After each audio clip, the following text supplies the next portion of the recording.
Si mes calculs sont exacts, lorsque ce petit bolide atteindra 88 miles à l'heure, attends-toi à voir quelque chose qui décoiffe. À l'heure du goûter, on écoute le Magal West sur Westrack Radio. Interview, rubrique, micro-trottoir et musique sur Westrack. Nom de Zeus! Bonjour à toutes, bonjour à tous. Nous sommes aujourd'hui le vendredi 6 février 2026. Bienvenue en cette dernière émission de la semaine.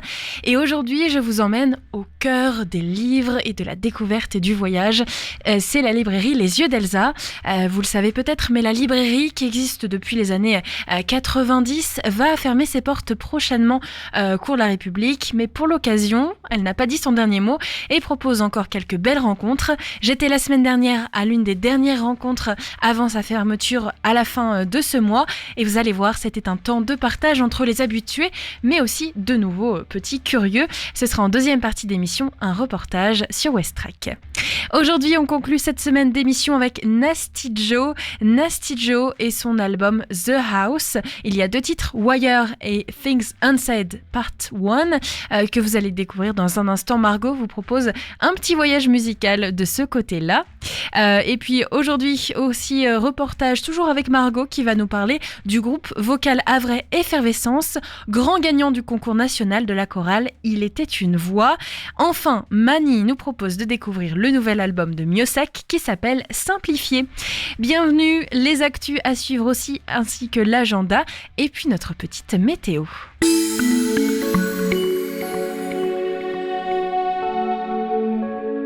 Actuellement, la température est de 9 degrés, ressenti 5, avec un ciel à moitié nuageux, rafale de vent tournée vers le sud, à plus de 40 km/h. Ce soir, il fera 8 degrés, ressenti 4, avec un ciel à moitié nuageux, sans précipitation. Les rafales de vent se tournent vers le sud, à plus de 45 km/h. Demain matin, il fera 8 degrés, ressenti 3 avec un ciel très nuageux et de courtes éclaircies. Le vent sera fort, 55 km/h tourné vers le sud-ouest. Il sera d'autant plus fort dans l'après-midi de demain avec un ciel très nuageux à couvert, risque de pluie 65% et donc ce vent qui se tourne vers le sud et qui dépasse les 60 km/h. Côté température, il fera 11 degrés, ressenti 7 et en soirée, il fera 8 degrés, ressenti 5. Enfin, pour votre journée de dimanche, en matinée, il fera 6 degrés, ressenti 5 et dans l'après-midi, un ciel très nuageux, 11 degrés, ressenti 12.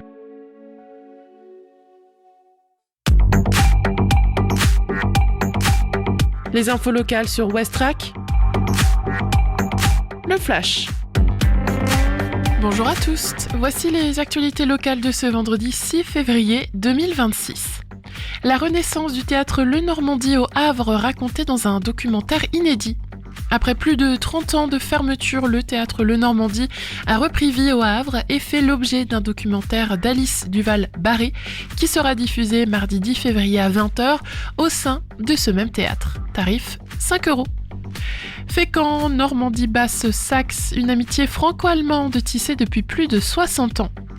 Depuis 1958, le comité Normandie Basse-Saxe fédère les jumelages franco-allemands bien avant le traité de l'Élysée.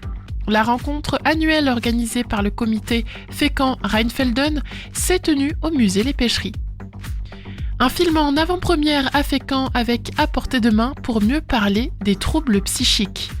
Le groupe d'entraide mutuelle À portée de main organise un nouvel événement au cinéma de Fécamp autour de la projection en avant-première du film Élise sous emprise mardi prochain pour mieux faire connaître son action auprès des personnes souffrant de maladies invisibles. 7,50 € la place. Bolbec, une soirée blues rock avec Neil Black et Phil Vermont au Val-au-Grès.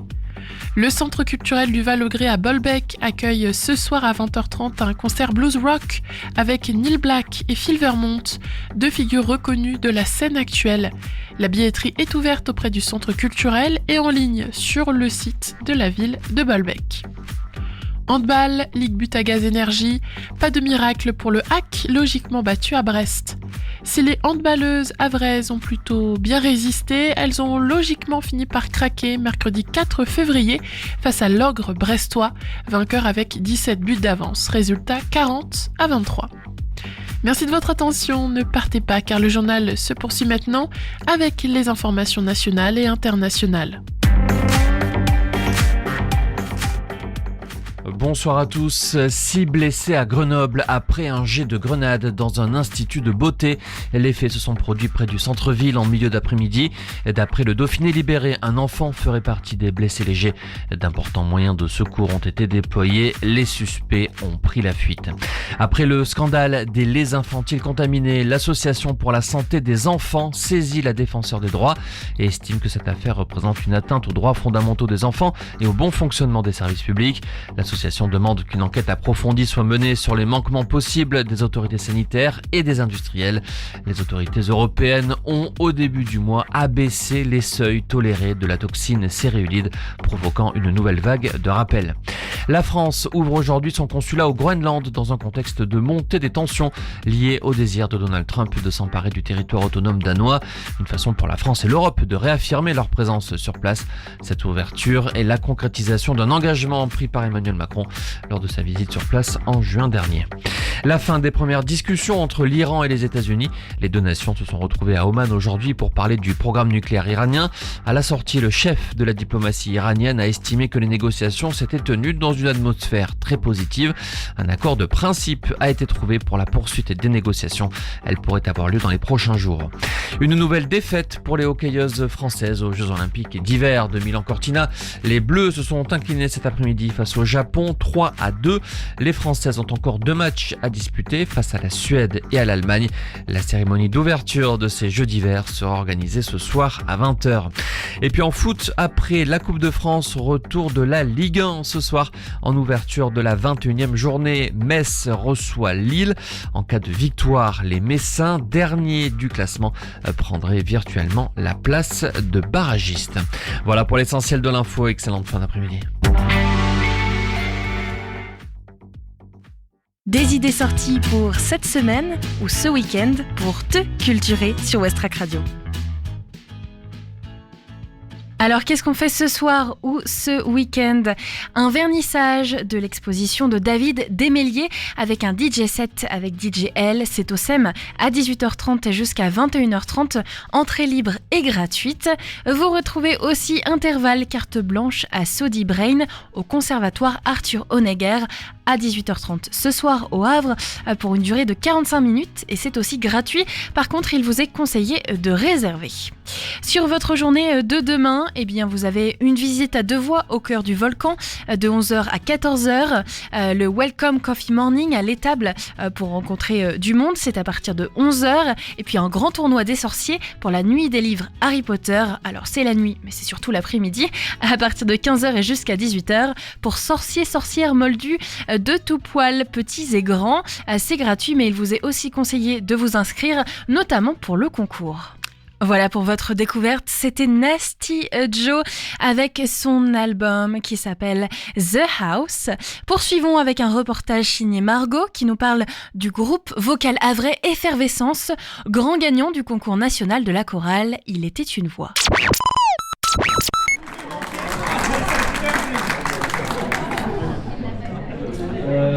Donc voilà, donc on va se mettre un petit peu au boulot. Un lundi à 20h30 à la fabrique Socans du Havre. La salle est remplie de choristes et de musiciens du groupe vocal Effervescence. Sourire, joie et enthousiasme sont au rendez-vous. Car le samedi 24 janvier, ils étaient à Mantes-la-Ville pour le concours national de chorale Il était une voix, organisé par le chœur, etc. Tous les ans, depuis 19 ans maintenant, il y a un festival choral où 5 ou 6 chorales invitées viennent chaque année et interprètent chacune 3 de leurs titres. Thierry Martin, chef de chœur du groupe vocal Effervescence. Et le public, à la fin de soirée, vote pour le groupe qui a remporté leur chœur, qui a remporté leur suffrage. Donc c'est un concours en fait qui rassemble plein de chorales qui viennent d'un peu partout dans la France. Oui, c'est ouvert je pense à toutes les chorales. Bon là, il se trouve que sur cette session-là, il y avait quelques chorales plutôt des chorales de région parisienne. David Bonneau, également chef de chœur. On était ceux qui venaient du plus loin, voilà, même si Mantes-la-Ville c'est pas très très loin, voilà. Mais normalement, je pense que c'est ouvert à toutes les chorales qui souhaitent se frotter à ce concours. Et leur envie de participer à ce concours remonte à bien longtemps. Pour vous expliquer un petit peu comment ça s'est fait, en 2016, avec quelques copines de la chorale, on est allé voir pour la première fois ce spectacle. Muriel Cosquet, choriste et membre de la commission artistique. Parce qu'on avait trouvé ça sur internet, on s'est dit tiens, on y va. Et puis on s'est dit quand même, c'est pas trop mal, hein. Peut-être qu'avec la chorale du jeudi, puisque je vous rappelle qu'on s'appelait comme ça à l'époque, on pourrait peut-être s'inscrire. Et puis voilà, après le temps a passé, le Covid est passé par là aussi, et puis il y a 2 ans on y est retourné. Et là on s'est dit il faut même quand même, il faut absolument qu'on y soit, Donc comme j'ai un peu insisté après auprès du CA et de la Comart, je suis vraiment contente que ce projet ait pu se réaliser et c'était vraiment un moment extraordinaire de partage, de vibrations communes, de vrai bonheur. Donc voilà, merci pour votre énergie et j'étais sûre qu'on allait bien.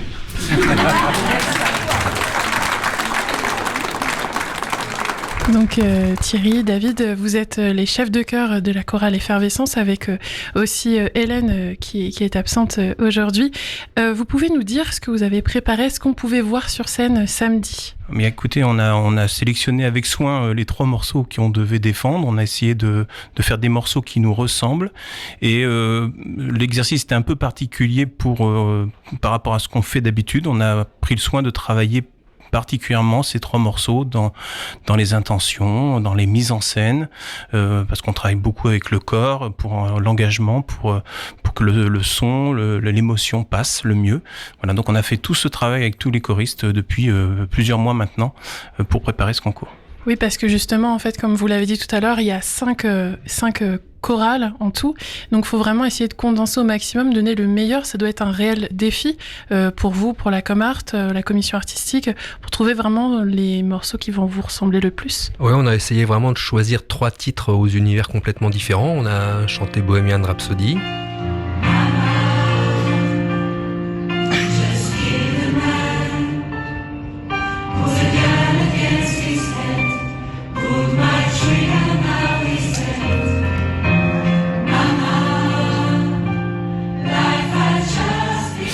Ensuite, une chanson intimiste sur Le Havre qui s'appelle Le Havre sur le port de Lily Crow et Thierry Chazelle.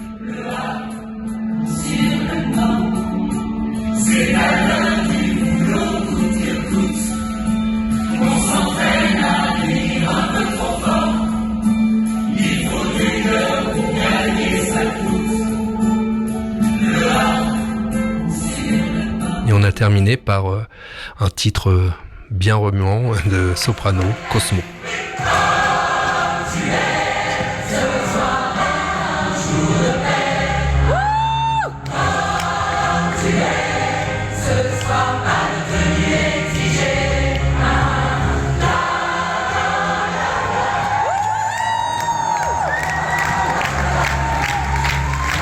Est-ce que vous pouvez nous dire un peu comment ça s'est passé, puisque j'ai ouï dire qu'il y a eu un petit peu des rebondissements durant cette représentation de samedi, mais au final ça s'est bien terminé, on en parlera juste après. Oui, d'abord il y a beaucoup d'appréhension parce que c'est un exercice auquel on n'était pas habitué, donc tout le monde était avait un petit peu de stress quand même si on a l'habitude de monter sur scène, et puis après on voit passer d'autres chorales, on essaye de pas trop se comparer, mais malgré tout voilà, ça met un petit peu la pression. Et puis on voit dans les petits événements qui nous ont chamboulés, on voit une chorale qui chante Bohemian Rhapsody aussi, donc on se dit ah mince, on va avoir du mal à pas se comparer. Et puis après sur scène, c'est les aléas techniques. Voilà, on a perdu notre accompagnement sur Cosmo de boîte à rythme en plein milieu du morceau, mais bon, on a tenu bon et apparemment le public n'y a vu que du feu. Oui, parce que justement sur scène on est 80 choristes, il y a aussi les musiciens, donc en fait avec toute l'énergie, c'est passé comme une lettre à la poste. Donc ensuite, il y a eu donc les passages de toutes ces chorales, un entracte, il y a eu d'autres concerts, notamment de la chorale organisatrice, la chorale etc., et de la chorale qui avait gagné le concours l'année précédente, les Stab Cats, et ensuite est arrivée l'annonce des gagnants. Une réaction ? Je pense que pas mal d'entre nous dans le groupe, on avait un ressenti suite à l'incident technique. On avait l'impression que notre prestation était un petit peu tombée à l'eau. Donc on était un petit peu inquiet entre guillemets. On se demandait vraiment si on allait être choisi quand même. Et puis l'annonce des résultats s'est égrenée. Et puis quand on a annoncé notre nom, ça a été un petit peu l'explosion de joie. Oui, en effet. Juste un petit peu.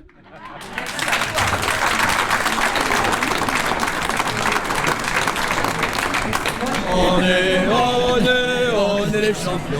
Bien sûr, je pense qu'on pourra encore en parler pendant un petit mois, juste histoire d'être sûr.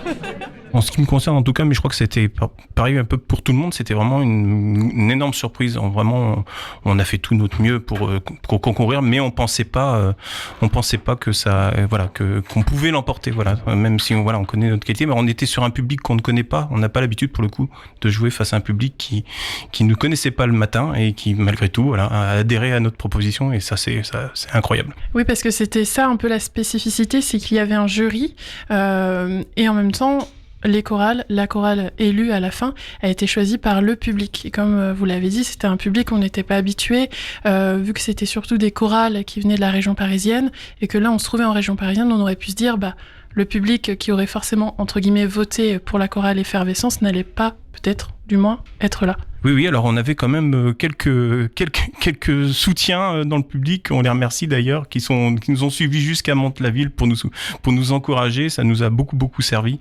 Et puis puis peut-être quelques personnes qui viennent tout simplement voir ce festival, parce que c'est vraiment quelque chose à vivre malgré tout, de voir défiler plusieurs chorales de différents univers, vraiment c'est super enrichissant. Donc je pense qu'il y a des gens qui viennent régulièrement à ce festival et qui sont ni pour l'une ou pour l'autre des chorales, et du coup peut-être que ceux-là on les a un petit peu plus conquis. Et du coup après cette victoire, c'est quoi la suite ? Alors la suite, c'est un peu le deal dès le départ, c'est que la chorale qui est le coup de cœur du public est invitée l'année prochaine, donc on est d'ores et déjà invité à participer, et c'est pas rien, à la 20e édition du festival. Il était une fois, donc on est honoré de pouvoir participer à cette 20e édition. C'est un anniversaire important. Donc 1 an pour se préparer à fond pour un nouveau spectacle de 35 minutes. Et sinon, aux alentours du Havre, est-ce qu'on vous retrouvera sur d'autres scènes ? Oui, on a pas mal de projets. Peu qui sont encore concrétisés, donc je ne veux pas encore parler, mais on est comme beaucoup de groupes sur les réseaux. Vous nous retrouvez sur Facebook, sur Instagram. On a un site internet si vraiment vous voulez retrouver notre programme. Voilà. Donc mais oui, on a au moins 2 ou 3 dates dans l'année prochaine où vous pouvez nous voir sur scène d'une façon ou d'une autre. Et qu'est-ce qu'on peut vous souhaiter pour la suite ? Est-ce que vous avez un mot de fin ? Si on pouvait vivre des journées comme ça de façon plus fréquente, franchement, il y a eu un condensé en une seule journée d'émotions très très fortes. Et c'est un peu pour ça qu'on fait cette activité enrichissante. Et voilà, donc vraiment, vivons encore de nouveau ça, d'autres fois, pas forcément dans des concours, mais des émotions aussi fortes. Le chant choral le permet, donc c'est chouette. Eh bien, on vous le souhaite. Merci beaucoup. Merci beaucoup à vous.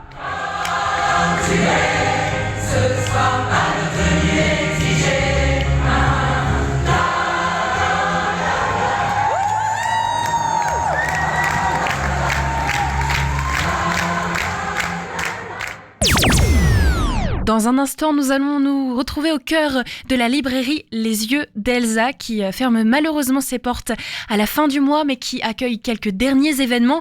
Nous étions là pour un conte, une lecture de livres chantés. Vous allez pouvoir vivre ce voyage avec nous. Avant, nous partons au Royaume-Uni à Londres pour écouter Shelf Lives 2 Phones.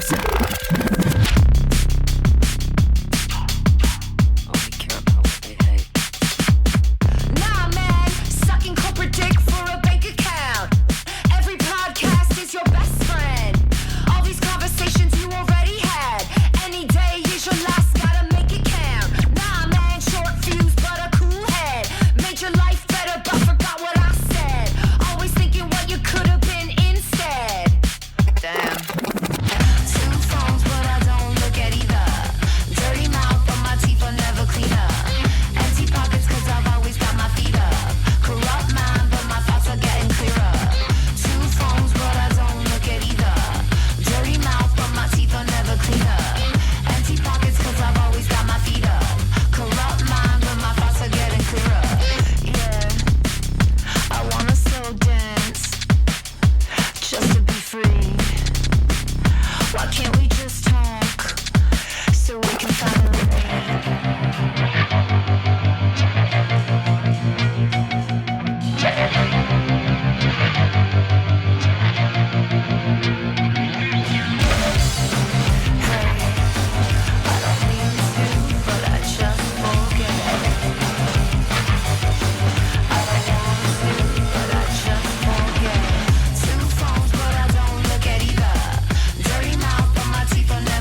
Shelf Size 2 Phones. Tout de suite, poursuivons en musique, mais c'est avec Miosek que l'on partage ce petit moment. Mani était au téléphone avec lui. 30 ans de chansons et toujours cette même méfiance vis-à-vis des certitudes. Christophe Miosek est de retour sur scène avec Simplifié, un 11e album né de contraintes assumées, d'un recentrage presque artisanal et d'un rapport toujours très vif au doute. Un disque enregistré dans un cadre volontairement resserré, loin des effets, pour aller droit à l'os des chansons. Depuis le début de l'année 2025, vous avez repris la route avec vos musiciens, réinventant votre répertoire soir après soir, sans nostalgie, sans autoportrait figé. Vous serez en concert le mardi 27 janvier au Centre culturel Julio Bona à Lillebonne et on va ensemble aujourd'hui prendre le temps de parler d'écriture, de scène, de silence et de contraintes. Et de ce que simplifier veut dire quand on écrit et qu'on chante depuis 3 décennies. Christophe Miosek, bonjour. Bonjour. Merci d'être avec nous. De rien. Alors, Simplifié, ce titre est arrivé tard. Vous dites presque comme une révélation. Qu'est-ce que ce mot est venu nommer exactement dans votre manière de travailler ? C'est arrivé le verbe est arrivé à la fin du disque, en fait. Et j'avais déjà pas mal d'éléments sur les bandes. Et pour le mixage, je me suis dit, il faut trouver quelque chose pour tout sans avoir à le dire, quoi, en fait. Et du coup, simplifier m'est tombé dessus. Du coup, ça a vraiment simplifié les choses parce que du coup, on a pu garder juste le minimum. Juste le minimum, justement. Alors, simplifier, ce n'est pas appauvrir.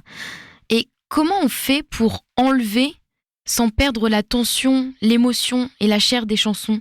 Alors, si une chanson se tient debout, normalement, elle devrait tenir avec juste un piano-voix ou une guitare-voix, quoi, en fait. Je me suis rendu compte que par le passé, j'ai des mauvaises chansons, j'ai essayé de les sauver, de rajouter des choses, de mettre des pansements un peu partout, et en fait, ça colle pas du tout. Donc là, c'était dans un but minimaliste, vous direz ?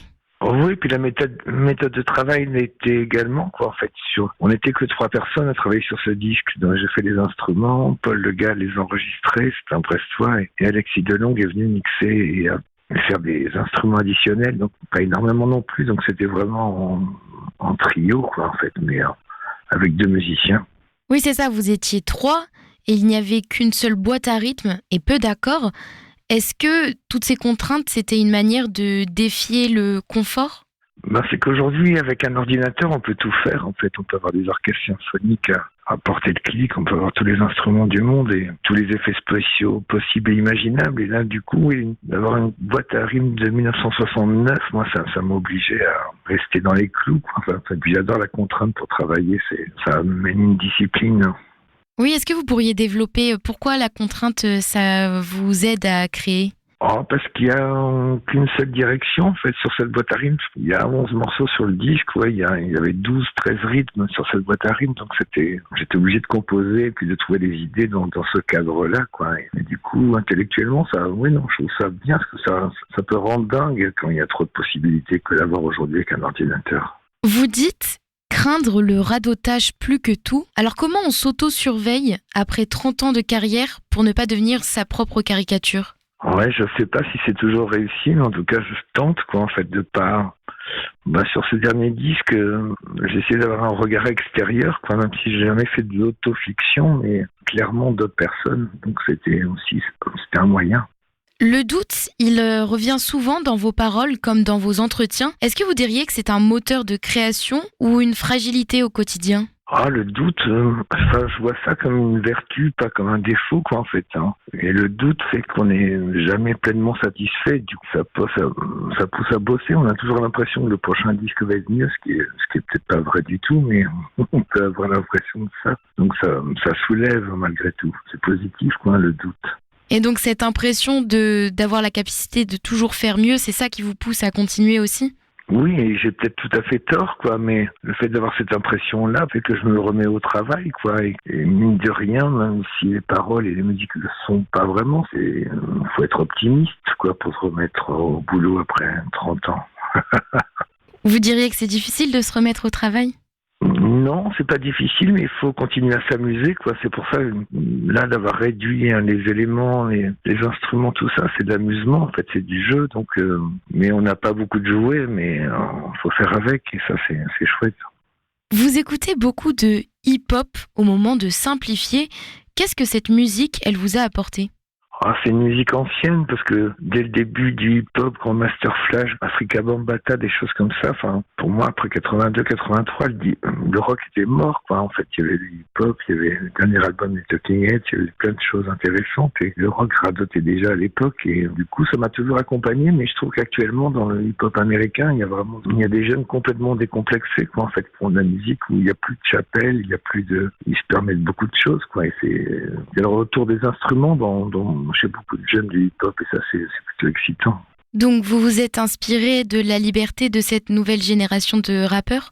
Ouais, c'est comme s'ils m'avaient donné la permission, quoi, de bricoler chez moi comme ils le font chez eux, quoi, en fait, et à 60 ans de se dire, tiens, finalement, c'est une philosophie qui me plaît bien, quoi, en fait. Votre tournée actuelle, elle semble réinventer votre répertoire, parfois de façon très radicale. Selon vous, la scène, elle est devenue un laboratoire plus qu'un lieu de restitution ? Ah oui, c'est tout à fait ça. Ah oui, non, s'il fallait rejouer les morceaux tels qu'ils ont été enregistrés sur disque à la virgule près, et justement encore avec un ordinateur, non, ça, je préférerais rester à la maison, quoi. Non, puis là, on est en trio, et du coup, ce trio permet beaucoup de liberté, parce qu'il y a des chansons, on sait pas comment on les finit, quoi. Chaque soir, c'est différent, donc c'est vraiment agréable, chaque soir, de devoir retrouver quelque chose, quoi, en fait. Vous avez dit tout à l'heure que vous essayiez de jouer lorsque vous composiez les musiques. Est-ce que sur scène, vous jouez aussi au sens propre ? Ah ouais, c'est vraiment, pour le concert, soit bien ça. C'est vraiment ça qui est bien avec ce métier, c'est un travail, mais on joue, quoi. Et c'est assez dingue d'avoir cette liberté-là, toujours après tant d'années, de pouvoir monter sur scène pour se mettre à jouer, quoi. C'est surtout je joue avec Stéphane Fromentin, Nicolas Méheux, et je crois qu'on s'est vraiment bien trouvés tous les trois, quoi. C'est une solidarité qui fait que ça rend, l'espèce humaine meilleure, je trouve. Dans vos chansons, le « je » est de plus en plus poreux. Est-ce que c'est un choix conscient de s'éloigner de l'autobiographie ou quelque chose qui s'impose naturellement avec le temps ? Ah oui, avec le temps, il y a quelque chose qui devient obscène dans le jeu, quoi, en fait. Mais même si depuis le début, j'ai jamais voulu faire de l'autofiction, ça n'a jamais été un journal de bord, mes chansons.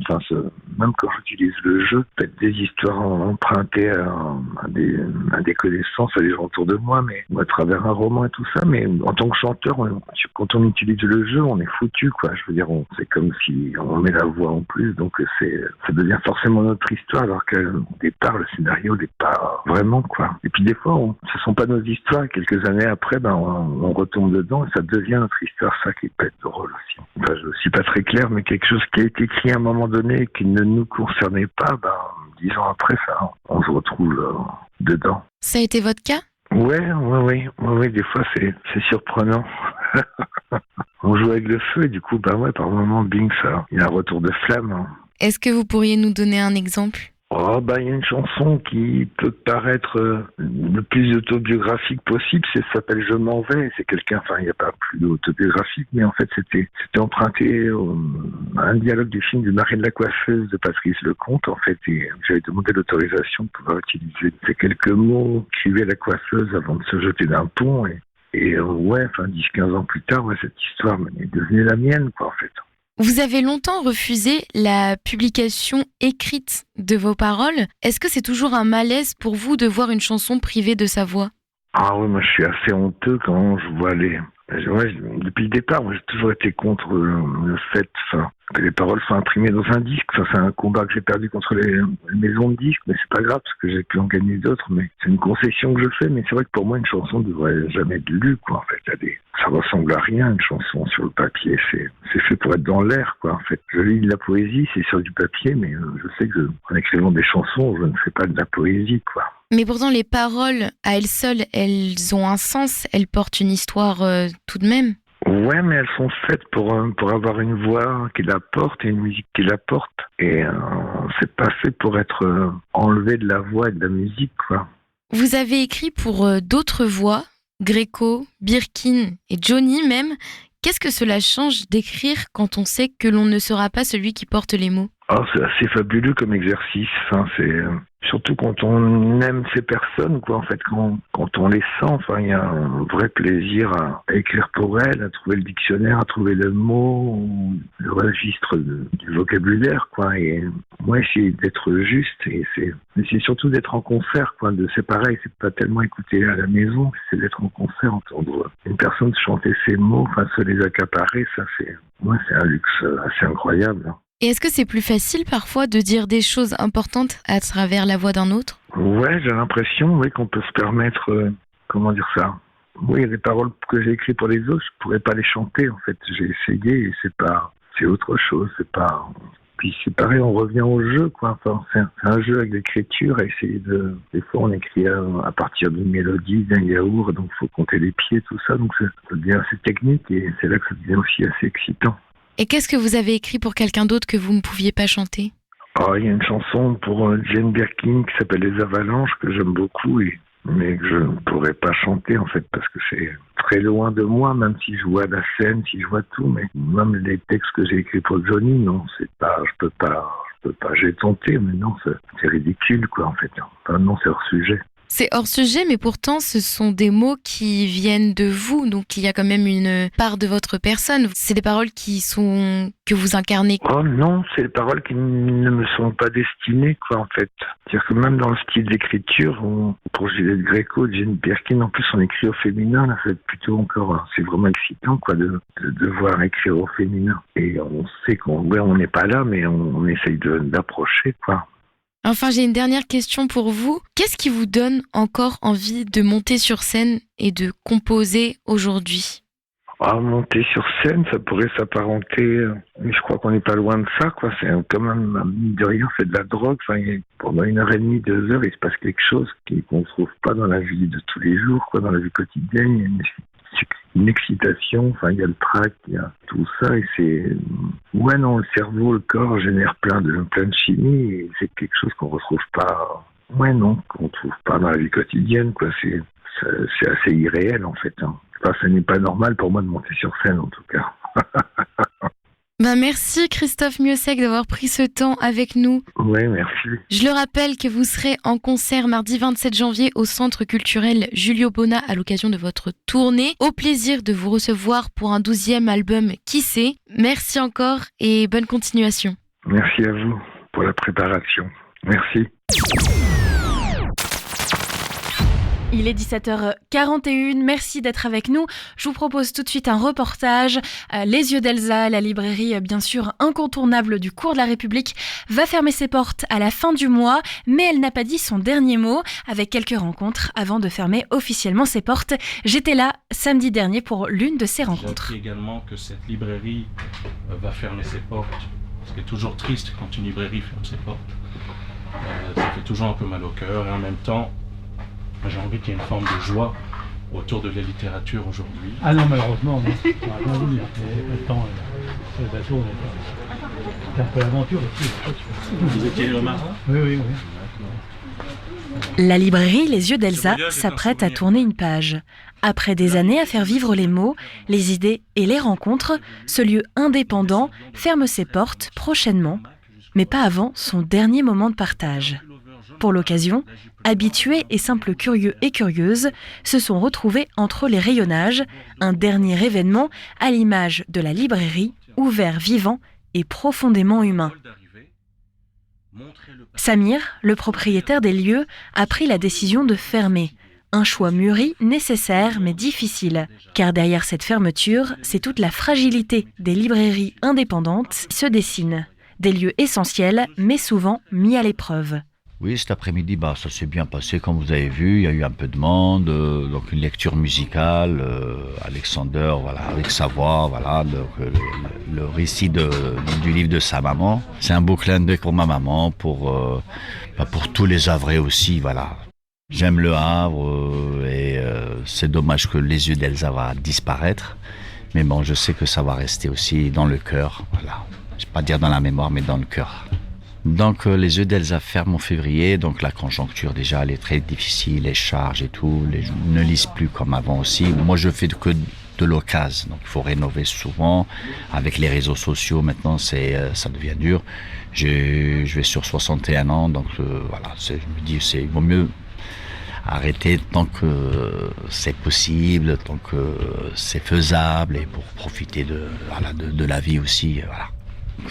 Le livre, c'est sacré. Le livre, c'est des feuilles, des pages qui se tournent, on le garde, c'est un toucher, c'est un objet, voilà. Et moi, je dis aux jeunes, il faut lire, quoi. Il faut poser un peu les téléphones et lisez plus. Vraiment une institution qui se ferme au Havre. Et franchement, il y a beaucoup de clients qui sont revenus qu'il y a longtemps que je ne voyais plus et qui sont revenus. Ah oui, on a vu que ça va fermer. Non, ça a touché beaucoup les Havrais, même les alentours du Havre aussi. Et là, je fais tout à moins 50%. Donc je dis à tous les auditeurs, auditrices, les Havrais, les Havraises, donc de venir aux Yeux d'Alsace, chiner, voilà les dernières minutes qui restent, on va dire le dernier mois de février. Et déjà j'ai fait déjà moins 50% et peut-être d'ici là je ferai encore plus, je fais des prix, voilà, vu que je déstocke mon stock, voilà. Pour aller à Ovendo, au sud de la ville, à l'opposé de l'aéroport. Elle, point, en a et les uns. Nous ne sommes pas attendus. Nous n'avons pas cherché à l'être, ni attendu, ni espéré. La moiteur de l'atmosphère qui m'a surprise en sortant de l'avion, presque prise à la gorge, m'étonne moins quand je vois le ciel bas et lourd comme chez Baudelaire, chargé, chaud et humide à la fois. Assez triste. Quelques taches bleues sont visibles au-dessus de la mer. Au-dessus des terres, les nuages ne finissent pas, les gris de toutes nuances se mélangent pour atteindre parfois le noir. Pourtant le jour est levé. Les couleurs si sombres du ciel et cette chaleur, je ne suis pas encore habitué à les associer. Nous empruntons la voie express, ainsi nommée parce qu'on peut y aller vite. Elle n'est pas encore achevée que les tronçons déjà finis sont endommagés, sur les bas-côtés sans doute à cause de la qualité du terrain, du bitume mal réparti. Pour l'occasion, Yann Alexander est venu présenter un livre chargé d'histoire et d'émotions, Ceci n'est pas l'Afrique, écrit par sa mère. Eh bien, je chante depuis maintenant 2003. Ça va faire un certain temps. Je suis Yann Alexander et j'ai chanté un peu dans toute la France, en Belgique, en Suisse. Il y a tout un public qui me suit désormais au Gabon parce que je suis natif du Gabon. Je suis franco-gabonais et je suis plutôt dans ce qu'on appelle la chanson poétique, mais c'est pas péjoratif quand je dis chanson poétique, c'est la variété poétique, voilà. Mais les gens qui viennent me voir, c'est pas forcément un public chanson. C'est des gens qui viennent me voir par rapport à ce que je suis moi ou ce que je propose, mais c'est pas forcément des connaisseurs, je sais pas moi, de Jacques Brel ou d'Anne Sylvestre ou de Catherine Ribeiro, alors que moi j'ai connu Catherine Ribeiro, personnellement j'ai connu Anne Sylvestre un tout petit peu, pas beaucoup, mais enfin on se connaissait, mais c'est pas dans les références forcément des gens qui viennent me voir. Donc ça c'est un petit peu étonnant, le type de public qu'on attire. Là cette année il y a une tournée de 40 dates, avec des dates très variées, mais comme aujourd'hui. Depuis que je viens au Havre régulièrement, je passe devant cette librairie. Il y avait quelque chose qui me marquait, parce que pourtant des librairies, il y en a d'autres au Havre. Et en décembre dernier, j'arrive, c'est ouvert, je discute avec Samir, je suis impressionné par le lieu. En même temps, je suis consterné parce que j'apprends que le lieu va fermer à la mi-février. Et je me suis dit, mais à ce moment-là, moi, j'ai commencé à finaliser les dates de la tournée 2026. Et j'ai dit à Samir, écoutez, moi, je viens souvent au Havre. Il m'arrive de faire des lectures. J'en ai fait à Avignon, j'en ai fait à Paris. Moi, je suis partant pour venir faire un événement, presque comme une sorte d'événement de clôture, dans votre librairie. Samir a été adorable, extrêmement chaleureux, très naturel. Il m'a parlé un peu de sa mère, à qui on doit cette librairie, sa maman, qui est décédée prématurément en 2016. Et pour moi, finalement, je suis très agréablement surpris de ce lieu, de l'ambiance, très content du monde qui est venu. C'est très émouvante, tout ce qui s'est passé cet après-midi. Je suis pas spécialement spirituel, mais enfin, je prends ça quand même comme un signe pour les semaines à venir. Même si je déplore, comme je l'ai dit tout à l'heure, une librairie qui ferme, c'est toujours un peu déprimant. Voilà, il faut être honnête. Je suis là pour ma maman aussi, parce que ma maman ne peut plus se déplacer comme avant, hein, elle a la sclérose en plaques, et que cet ouvrage, Ceci n'est pas l'Afrique, dont j'ai lu les passages tout à l'heure, ce roman, quand c'est sorti en 2010, a suscité beaucoup de curiosité, parce que c'était probablement la première fois qu'on avait, en tout cas dans la francophonie, c'était peut-être la première fois qu'on avait une femme française blanche, d'abord mariée à un Africain, déjà qui témoigne, c'est assez rare, et qui rentrait pas dans les clichés, c'est-à-dire c'est pas je suis blanche et je suis allée suivre mon mari chef de village polygame dans un village au fin fond, c'était pas ça. C'est une vie d'une femme urbaine, mariée à un Gabonais, mais qui mène une vie urbaine et qui raconte cette vie urbaine. Elle n'a pas cherché à vendre un Gabon, une Afrique mythifiée. Elle n'a pas cherché. Et donc, elle le dit bien d'ailleurs dans le bouquin, que elle n'est pas allée dans les réserves. La première fois que j'ai vu une girafe, c'est aux eaux de Vincennes, hein, à titre personnel. Moi, j'ai jamais vu de girafe au Gabon. Au Gabon, il y avait aussi, on pouvait voir un serpent par exemple dans sa maison éventuellement, mais les girafes, j'en ai jamais vu. Les éléphants, la première fois que j'ai vu un éléphant d'Afrique, c'est dans un zoo en France. Donc, il y a plein de choses comme ça, et je trouvais bien, et c'est pour ça que je les défends encore un peu maintenant, de rappeler que ça existe. Maintenant, c'est vrai qu'on a des réseaux sociaux comme Instagram qui sont des fenêtres sur le monde. Donc maintenant, il faut vraiment être de mauvaise foi pour penser que, par exemple, en France, tout le monde est riche et roule dans des bagnoles, hein, comme certains Africains le pensent, ou qu'il n'y a pas de route et pas de lampadaire, comme il y a encore certains Français qui pensent pour l'Afrique. Je crois qu'il faut être de mauvaise foi maintenant.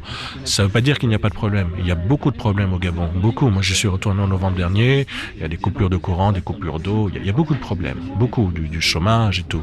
Ces problèmes, c'est une chose, mais ce n'est pas une raison pour céder à des caricatures, d'aller au-delà des préjugés. Pour qui veut l'entendre, hein. Moi je m'adresse pas aux cons après.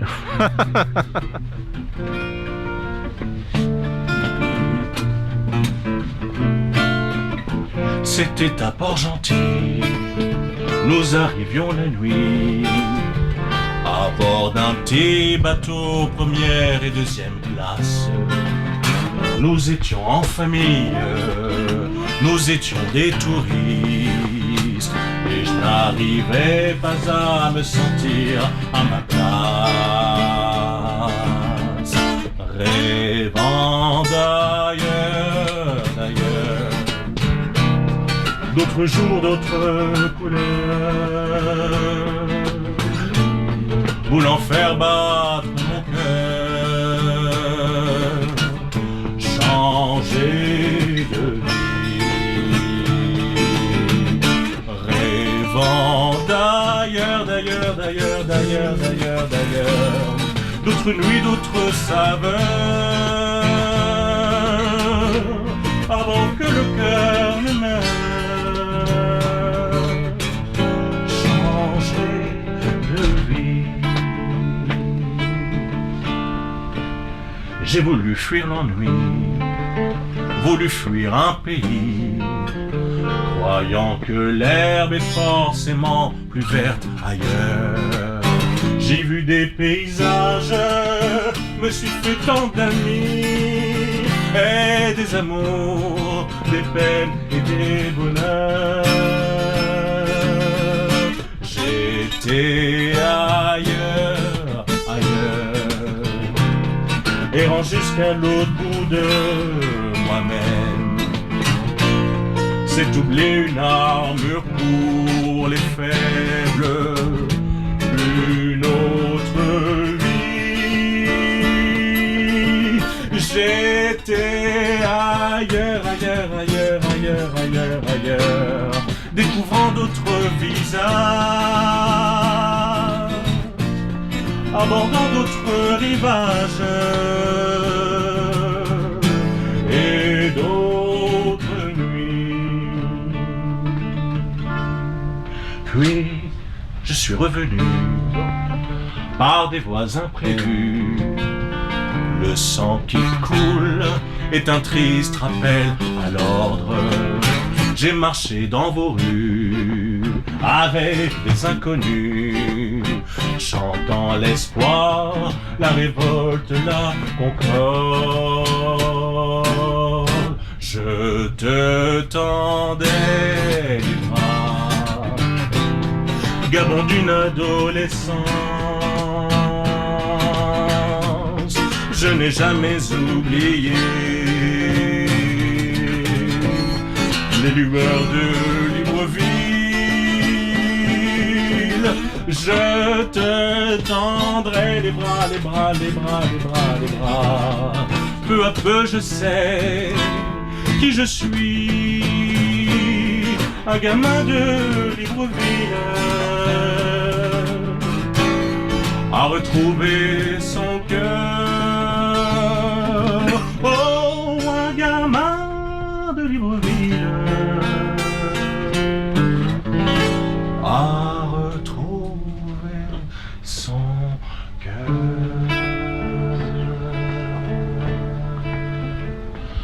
Merci. Qu'on soit client fidèle ou simple passant, voir disparaître un lieu comme les yeux d'Elsa, ça touche, parce qu'une librairie, ce n'est pas qu'un commerce, c'est surtout un peu comme la maison. Je m'appelle Éric Ardouin, j'ai été pendant quelques temps le président de l'association Les Amis des Yeux d'Elsa. Je ne le suis plus depuis quelques années.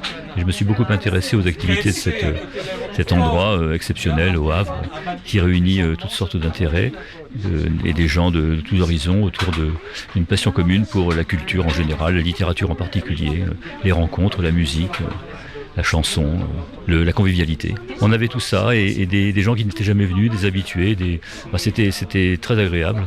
Malheureusement, c'était une des dernières manifestations, mais voilà, c'est une belle aventure et on préfère que ça se finisse dans la joie, la bonne humeur et la beauté, plutôt que dans la tristesse, mais malheureusement c'est fini. Voilà. Oui, je viens regarder de temps en temps des livres parce que c'est là où on trouve un peu de tout, quoi. Les livres anciens, donc souvent je viens, je bouquine, j'achète quelques livres ici. Ça c'est la première fois que je viens pendant les rencontres parce que souvent quand il y a des rencontres, je ne suis pas disponible. Ça, je l'ai vu dans le journal et du coup je me suis dit je vais venir faire un tour et surtout que c'est un compatriote qui présentait le livre, donc c'est la raison pour laquelle je suis venue. Ça me rappelle de mon enfance. C'est vrai que ça fait longtemps que je suis partie du Gabon, je suis gabonaise d'origine, mais l'histoire ça me parle. Il faut dire qu'il y a pas mal de commerces qui ferment au Havre, mais quand la librairie la ferme, c'est une tristesse, c'est une histoire, c'est une nouvelle qui m'attriste en fait. Il y avait souvent des rencontres comme ça ici, moi j'ai jamais eu l'occasion d'assister, donc c'est un peu, c'est dommage. Souvent, je saute d'un monde à un autre, d'un taxi à mon salon. Plus précisément, du taxi qui souvent en course pour aller plus vite me ramène du lycée à ce salon qui abrite mon piano. Piano au Gabon, mes amis, grandeur et petite misère, fragilisé par l'humidité ambiante, l'instrument souffre. Le mien est un piano américain acheté au Canada où nous avons passé 2 ans. Elle, pour son premier poste de diplomate, y avait été affectée à l'ambassade à Ottawa.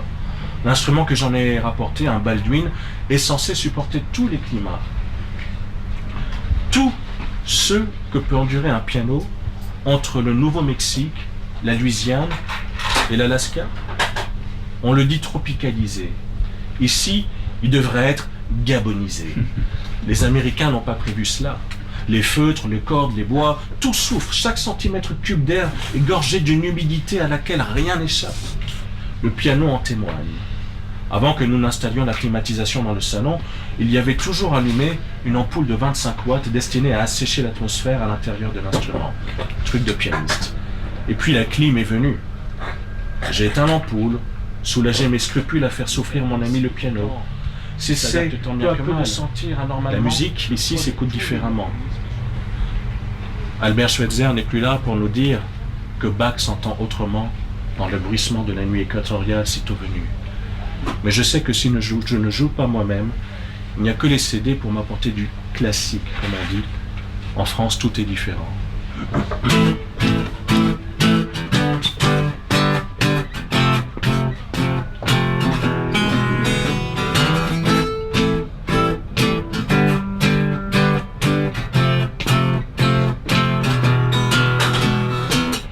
Maman couleur porcelaine, papa couleur encre de Chine, et une tête en l'air et tous ces non-dits, secrets de famille.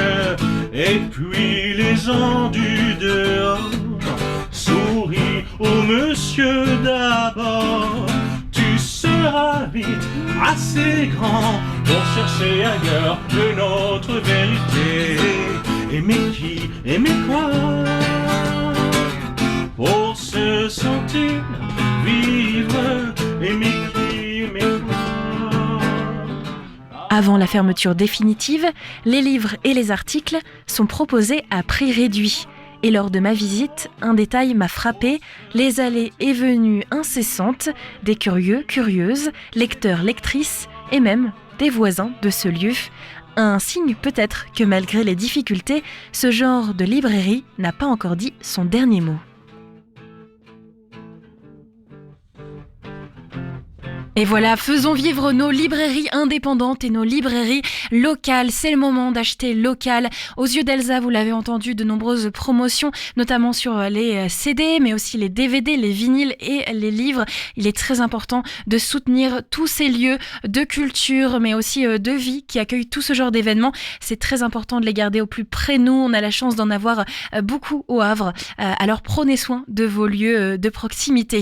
C'est sur ces petits mots qu'on se quitte. D'ailleurs, profitez de ce week-end peut-être pour faire tout un tas de choses en écoutant bien sûr West Track. Vous retrouvez à 14h demain votre émission Dig Dig Diggers. Avant, vous êtes accompagné en direct par l'émission L'Arche de Yona, une émission qui parle des animaux, de comment en prendre soin. Il y a même des offres d'adoption et puis le reste du programme est à retrouver sur notre site.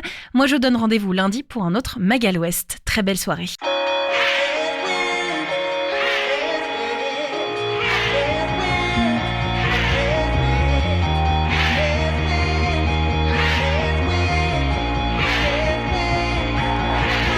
Yo, who cares wins? We stare out, but who stares in? Hear a bad doubt from a scared mouth, live a scared skin, sending prayers out, but they wear thin. Sean Brandon with a ready-made stamp, but the truth is the heart is the heavyweight champ. War in the mount, be a renegade fam. Walk in the line, trying to renovate man.